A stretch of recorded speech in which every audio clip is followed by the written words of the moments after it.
You Ought to Be in Pictures is a 1940 Warner Brothers Looney Tunes short film featuring Porky Pig and Daffy Duck. The film combined live action and animation, and features live-action appearances by Leon Schlesinger, writer Michael Maltese, animator Gerry Chiniquy and other Schlesinger Productions staff members.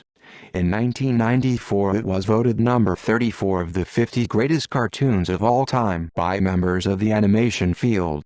The title comes from the popular 1934 song, You Ought to Be in Pictures, by Dana Suess and Edward Heyman, which plays in the beginning of the film. Summary: Daffy wants to be the top star in the studio.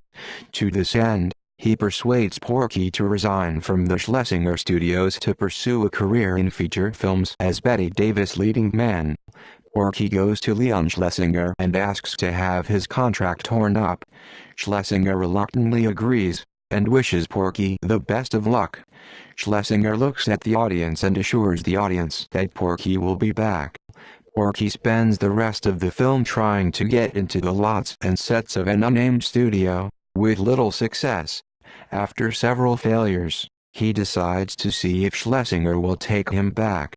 He returns to Schlesinger's office after frantically dodging his cartoon car in and out of live-action Los Angeles traffic, only to see Daffy doing a wild audition to become the new star of Warner Brothers cartoons, openly disparaging Porky. Porky then takes Daffy with him to another room, where he beats Daffy up. After this, he hurriedly runs into Schlesinger's office to beg for his job back. Schlesinger, laughing heartily and saying he knew he'd return, reveals that he didn't really rip up Porky's contract, and happily tells him to get back to work.